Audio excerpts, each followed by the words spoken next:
everyone. Welcome to the Build Up Podcast. We're here with Sarah. I'm Jaden. She's with Lumé Interiors, based out of Brooklyn, New York. Then why don't you just take a quick minute to introduce yourself? Okay, we are a Brooklyn-based interior design firm. We do mostly residential. There's a few commercial projects, and our projects are half in Toronto and half in the US. So we dabble in both parts of the world. We're always down to go anywhere. And they're most likely multifamily homes that we do. Okay, awesome. How'd you actually get started, like, in the business? Okay, when I went to Parsons, and when I was at Parsons, I wasn't sure really what I wanted to do. So I did a degree in strategic design and management, which kind of teaches you how to start a startup.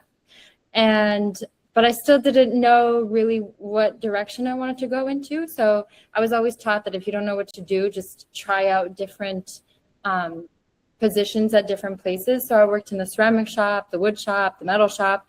And then I realized, like, I love all the materials and putting them together. So I tried to be a furniture maker, and I realized that takes 50 years on its own to be a professional furniture maker. So I quickly found out that I like to design the items and put them into other people's homes or in commercial spaces. So I tried interning at an interior design firm in Greenpoint, and I loved it. And then that was more than 6 years ago, and I continued trying out different firms until started this one. Okay. Awesome. Yeah. So it was trial and error. Trial and error, a lot of trial and error. Well, that's like how it goes when you're building something, right? Yeah. It's nice because you touch every material out there. So it's really fun. Yeah. So I guess you touched up on it a little bit, just with like the direction of where you thought you wanted to go and what you thought you wanted to do. So like what did like those early days look like when it was like just you and maybe you're looking at a different direction, but you're being pulled to this path or whatnot? I think it was like pre-interior design, like before interning or while interning? Like before? Yeah, I guess like just like, was there a point when you thought you were maybe just going in a different direction, but or was it always like this path for interior? Oh, definitely was not always this direction. I went to a farm boarding school, so I thought I was going to be a farmer while I was doing my undergrad. And then I realized that if you're a farmer, I have all the respect for farmers because they never could take a day off. Because what are the crops going to do without you? Or what are the animals going to do without you? So I realized farming was not it. Then I thought maybe advertising. Then advertising, doing the whole like graphic design of one thing over and over again. There wasn't enough change in interior design. You get so many different angles. So I realized that wasn't the path. And then when I interned at that firm in Greenpoint, I realized you could do so many different things during the day that your brain is always working. But I realized when I was there that I was lacking education. So I went back to Parsons and I got a master's in interior design. And then that's when I started the Canadian company first and doing that on the side while working for other firms. And then that's when Lumé Interiors happened. And so the Canadian company runs the Canadian stuff, and then Lumé Interiors runs the American projects. Yeah. Awesome. And then everything's how's everything with that? Like, was it just you for a minute, or you had a lot of help along the journey? How was like the development and everything for you? I would say the number one supporters is family. They're the ones encouraging because friends, like everyone when you're young goes a different path, so they're kind of focused on their path, but family at least I was grateful that my family pushed me to try all these different tactics. Yeah. I definitely, because my family's in finance, I wish they helped me a little bit more to like know the importance of really being careful with your accounting and your taxes. And I wish I had a bit more guidance on that as a kid. Yeah. But so they helped me with encouraging to start the companies. But then definitely had some challenges because I tried to partner with someone and our visions were different. So then parted ways. Then the owner of Lumé Interiors, he does all the finances. So then I realized like it's really nice to have someone take care of that when I work on the marketing and advertising and project management. So I've definitely tried out different people. Also, I realized like as time, because Lumé Interiors is only a year old, but SNE Designs in Canada has been around for a while. But I realized that having specific people helping with specific roles in the job is life changer, because I kept on hiring people who would do a whole bunch of things and then nothing gets done. So in Toronto, I have a drafter who does all the drawings and can go to site when I'm not there. And then in New York, I have someone doing our socials. So that helps. And also the finance, having someone to take care of the finances, because you can't keep up with everything. You can't be good at everything. Yeah.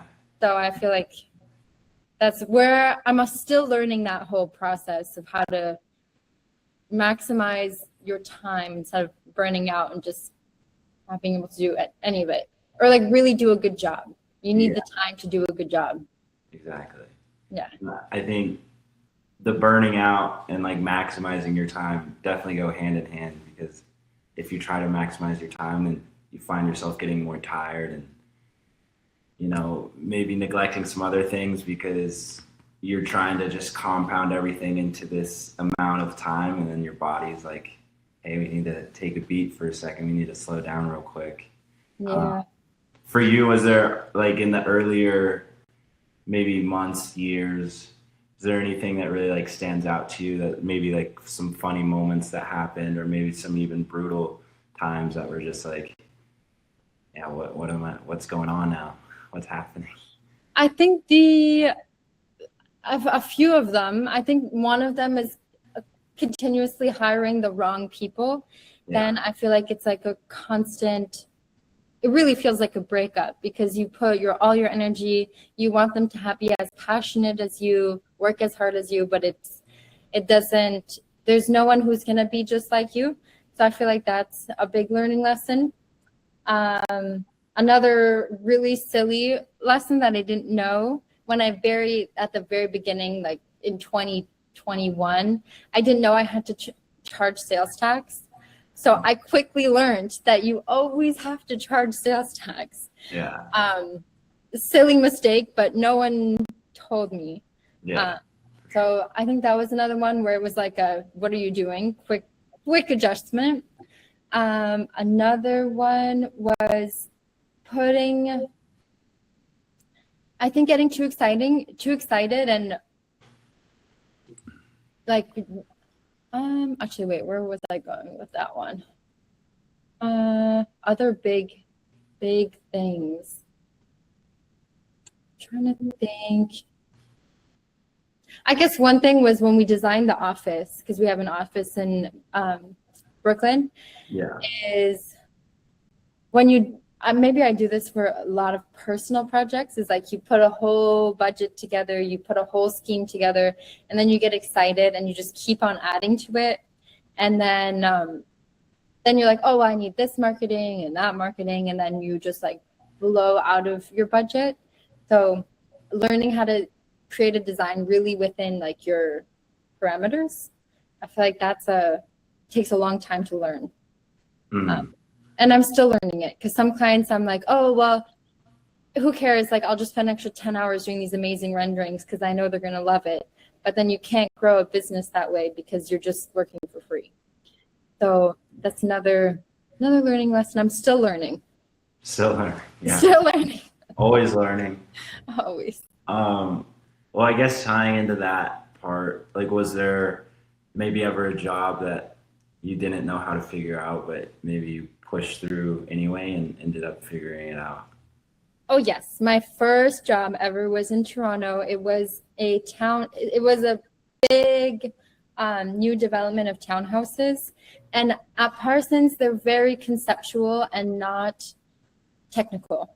So when I got my first set of plans I was young. I think it was like 2020. So long time ago, many, many years ago. Yeah. They handed me a set of drawings and I had never seen a real set of electrical drawings. And so my client was like, oh, I want to change this light and move these switches over, or I want a new outlet there. I didn't know what the codes looked like.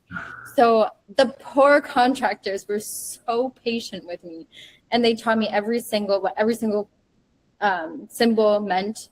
They taught me like how to draw switch diagrams. They taught me like structural. They taught me everything on site.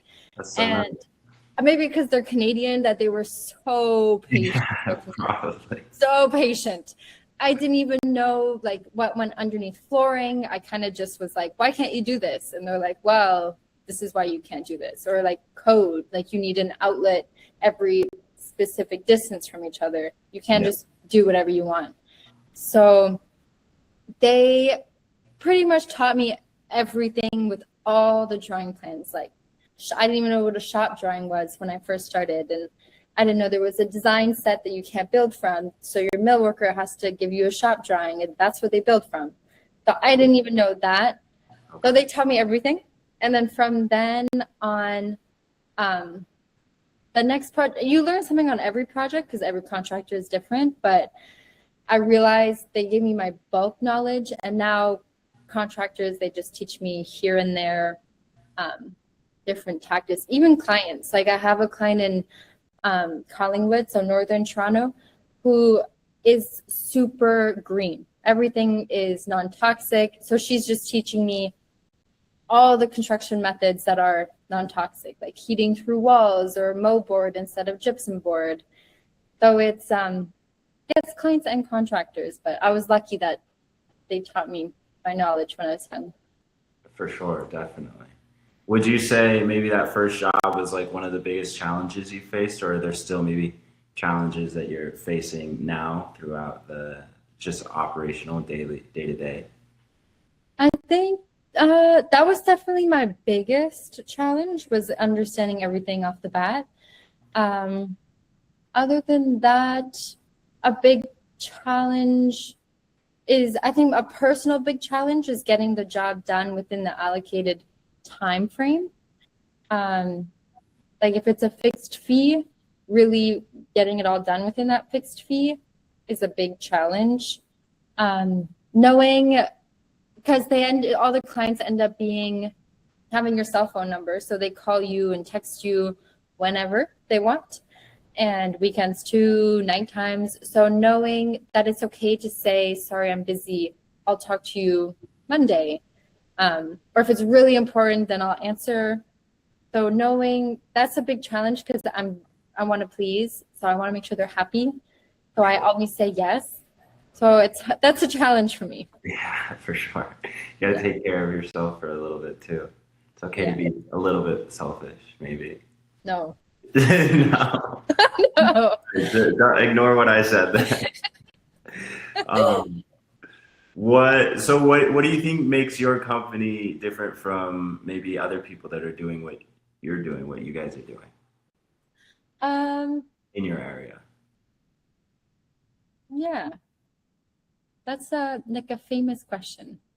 What makes you different? That's a famous question. And it's a hard one to answer to, because I don't know if I found my niche yet. Yeah. So I don't know if I really have an exact answer for it. Yeah. I know I definitely need to know, because that would help with like social media, with outreach. But I think the good thing is that since it's so new, our style isn't defined. So when someone reaches out, I'm pretty knowledgeable on many different styles. So I feel like I listen to whatever the client has and feels. In the end, the client's always, you go with what the client wants, but you guide. Yeah. So I feel like we do a lot of listening and a lot of talking through things, and it's very collaborative. I mean, it'd be great. I've never had a client just hand over keys and be like, do whatever you want. That would be very interesting. So a lot of it is like very intimate design process with the clients, and open to a lot of research, like making sure that it really fits the needs of what they want. And I think looking at it, I feel a lot of the designs that I do and with the team is we don't just definitely don't look at trends, because it's all algorithms. So, and it's so targeted to what we look up online. So I do a lot of research on what's out in the world, like look at the French style, look at what's been going on in the last like 50 years in different homes, like really look at real factual images and then pick up from that. Yeah, I don't know if that makes me that different or makes Lumé that different, but still figuring it out. Still figuring it out. I mean, and anybody that's listening right now, obviously, you have a great personality. So I think maybe just first and foremost, people would want to work with you just because you've got a good personality. So oh, that's so nice. Sometimes it's not about how different you stand out business-wise, but just being the person that you are. You know what I mean? No, it's supposed to be fun. Everything design is fun. Exactly. Shouldn't ever be like too serious. No. Well, like how do you approach building trust with a new client? I think trust takes time. So, and patience. I would say number one is patience. I'm happy to answer all and any questions. There's never a bad question. And hearing all perspectives from, if it's small project, big project, whoever wants to talk first is listening to everybody. I like to listen, hear them out, see what they're looking for, and then not talking back. Like, just, maybe that's a little aggressive, but I think just the number one is listening and being patient and hearing them out, and then thinking before I just immediately answer. Like, sometimes they're like, what do you think of this? And I'm like, well, I just need a second to see, like, look at it in the big picture instead of immediately answering. And I realize you don't have to share everything about yourself to the client because they are your client. So I just share what's needed in the conversation. A lot of it's feeling it out, like a feeling. Feeling it out. Also spirituality. If I'm like, because I believe in God. So if I was super atheist, I don't know if I've ever I don't think I have a client that's super atheist. I'm not against it. Yeah. But I feel like spiritual people connect with spiritual people. Definitely. A little bit easier. Yeah, for sure. Yeah. No, that makes sense. I mean, I feel like most of my friends or the people that I know are like along the same lines of just, this is what we believe, this is how we resonate with each other, and that's what makes it easier to resonate with those people, is because we're like aligned kind of in like the same thought process of like, you know, God is real, like this is what we believe, this is how you treat people. So so that's definitely beneficial to have that first interaction and be like, because then the rest is like a breeze. I feel like maybe you're not like tiptoeing around like, oh, am I supposed to say this? Can I say that? Like, I don't know, you know? Yeah.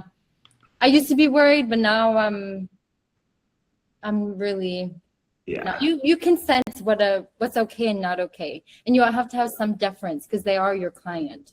So I totally respect their space and their privacy, and I never ask too many questions because whatever people want to share, they tend to share. Mm-hmm. Yeah. Yeah. Has there been a customer or job that really like stuck with you over the years?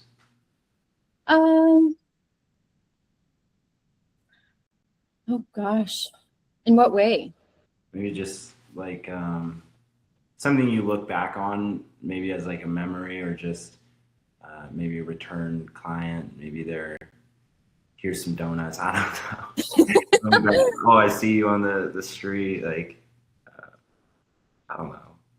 I would say all my clients I'm still in communication with, like Yeah. since day one. They are all very different. Some of them have families, some of them don't. Some of them have constantly moved around, so I guide wherever they're moving. I've visited some that I had, like the work was done, but I just went to go visit them to hang out, to say hi. Yeah. I always check in, like, hey, how's your family? Or, oh, where are you traveling to? So some of them too is like just some guidance. Like some people just like watching the journey of the business growing. So they want some insight. They want me to talk about it. They want to give me ideas. But a standout, I don't really do favorites. So I don't really have a That's good. favorite anything, because everyone offers something. Exactly. So it's hard to answer. No worries, no worries. Yeah. What has been like your hardest season? Maybe how'd you push through that? Is that the first season? Maybe we already talked about that, touched on it. The hardest season, I feel like there's no season that's hard, because everybody's work journey is a little different. Like if you have kids or don't have kids, or if you're taking a break from work, and it could be totally random. I think what was hard for me to accept is some clients are full on in the interior design world and then just like are cold turkey and just need a break. And so I took it very personally that they were done with me, but it was just because they were done with construction, or decision fatigue happens often.